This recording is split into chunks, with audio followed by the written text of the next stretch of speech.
আমার ওসমান হাদি ভাই শেষ হয়ে গেল, মানে শেষ। কি সুন্দর কথা বলতো, কি প্রতিবাদী কণ্ঠ তার। কত ভারতের বিরুদ্ধে দেশের যত ষড়যন্ত্র হয়েছে সবগুলোর বিরুদ্ধে আমার ওসমান হাদি ভাই কথা বলেছে।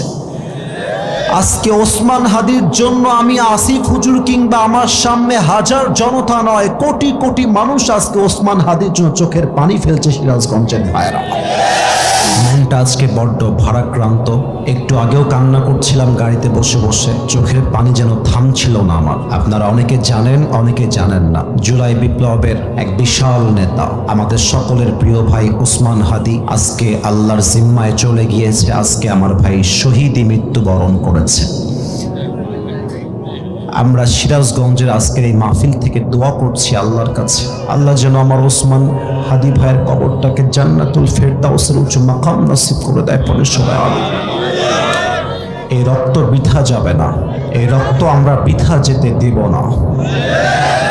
বাংলার ধামাল যুবকরা বেঁচে থাকতে যতদিন পর্যন্ত ওসমান হাদির খুনিদের বিচার হবে না, যুবকরা শান্তির ঘুম বাংলার মাটিতে ঘুমাতে পারবে না। আমার ওসমান হাদি ভাই শেষ হয়ে গেল, মানে শেষ। কি সুন্দর কথা বলতো, কি প্রতিবাদী কণ্ঠ তার। কত ভারতের বিরুদ্ধে দেশের যত ষড়যন্ত্র হয়েছে সবগুলোর বিরুদ্ধে আমার ওসমান হাদি ভাই কথা বলেছে। আজকে ওসমান হাদির জন্য আমি আসিফ হুজুর কিংবা আমার সামনে হাজার জনতা নয়, কোটি কোটি মানুষ আজকে ওসমান হাদির জন্য চোখের পানি ফেলছে। সিরাজগঞ্জের ভাইরা,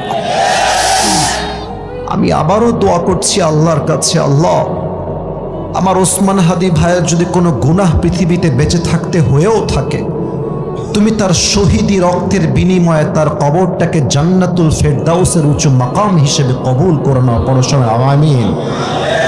জোরে সরে বলেন সবাই আমিন। ইনশাআল্লাহ দেশ একবার আমরা স্বাধীন করেছি। 2024 সালে দেশটাকে আমরা নতুনভাবে আবার স্বাধীন করেছি। তবে জুলাই বিপ্লবের প্রত্যেকটা নেতার কাছে, প্রত্যেকটা ছাত্র জনতার কাছে আমি আসিফ হুজুর একটা বার্তা পৌঁছে দিতে চাই। আমাদের আর একটা যুদ্ধ এখনো করা বাকি আছে। সেই যুদ্ধের নাম হলো আল্লাহর জমিন। যেহেতু আল্লাহর, ইনশাআল্লাহ আগামীর যুদ্ধ হবে আল্লাহর জমিনে। আল্লাহর কোরআনের সংবিধান দিয়ে দেশ চালাবার সংগ্রাম হবে আগামীতে। আমরা স্পষ্ট ভাষায় বলছি, ওসমান হাদির খুনের বিচার করতে হবে আল্লাহর কোরআনের সংবিধান দিয়ে। আগামীর 26 সালের পার্লামেন্ট চলবে কোনো গণতান্ত্রিক আইন দিয়ে নয়, ব্রিটিশ আইন দিয়ে নয়।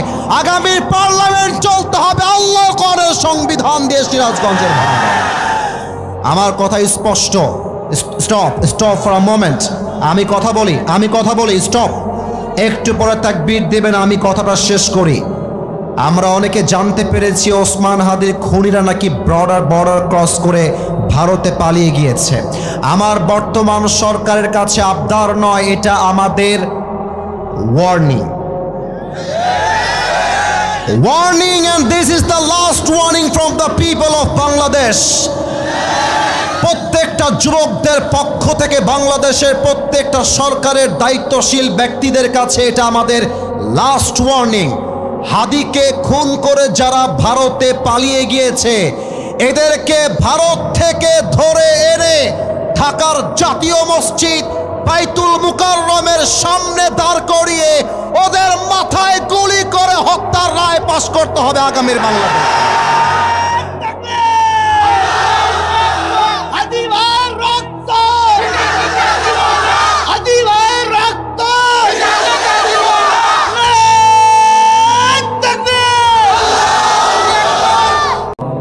আল্লাহ বলছেন, যে তোমার চোখ তুলে নিবে তুমি তার চোখ তুলে নিবা, যে তোমার হাত ভাঙবে তুমি তার হাত ভেঙে দিবা।